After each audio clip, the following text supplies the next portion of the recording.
Thank you, Madam Speaker. In 1958, former Prime Minister of Great Britain, Harold Macmillan, paraphrasing a remark from Winston Churchill 4 years earlier, left us with the great expression, "Jaw, jaw is better than war, war." It's because of our great power that our rivals seek to end the American way of life through direct or gray zone war, attacks by cyber or economic destruction, and we certainly, and we should and routinely jaw with those great powers about our possible shared objectives and deep concerns. However, in the instance of Tsar Putin, he has never been interested in jaw. He's a creature of his KGB upbringing. There was no jaw with the Chechens in 1999. There was no jaw with the Georgians, only tanks in 2008. There was no jaw, only propaganda, corruption, and death in Putin's approach to Ukraine during President Obama's administration.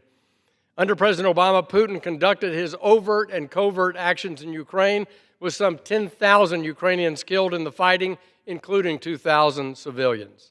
Yet Obama and his European allies simply looked down at their shoes. In 2014, Putin took Crimea without firing a shot.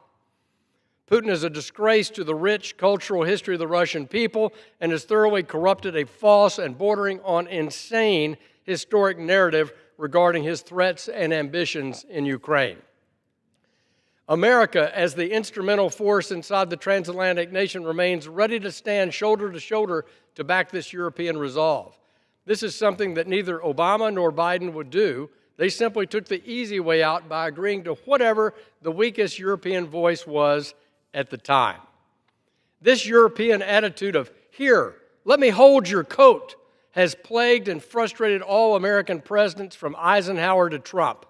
Jack Kennedy famously called out their unwillingness to pay for their own defense, stating how wrong it was to let the Europeans live off the fat of the land in American economic and military security. Madam Speaker, here's what needs to happen now. The United States and our European allies must agree that we will not support the immoral importation of Russian oil and gas. Europe has affordable, effective alternatives. The United States and our European allies should work through sanctions and other forms of economic statecraft to communicate firmly and consistently to large non-European buyers of Russian oil and gas. The time is to act now.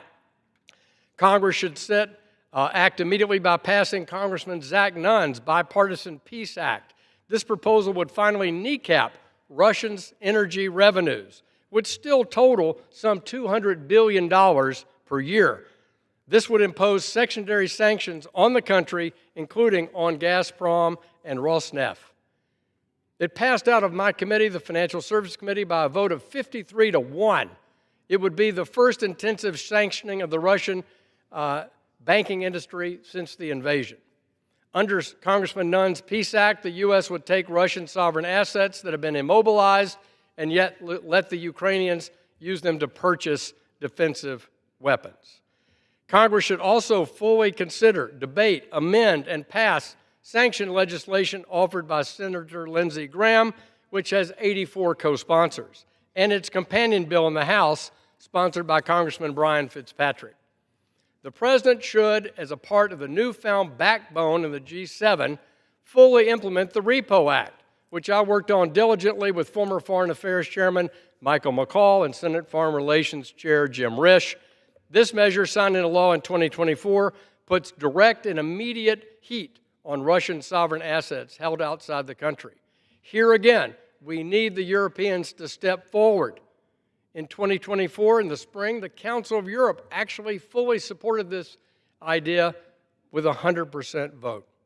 Congress should also authorize funding for the U.S. Geological Survey to fully review all Soviet-era geological surveys of Ukraine, both in the contested Donbass region as well as in free Ukraine, and provide Congress and the administration with an up-to-date assessment of the strategic minerals available for Ukraine's further economic development.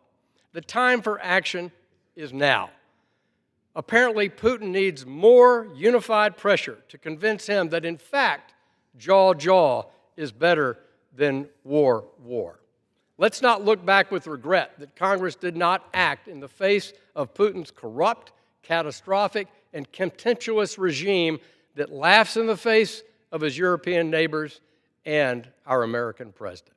I yield back.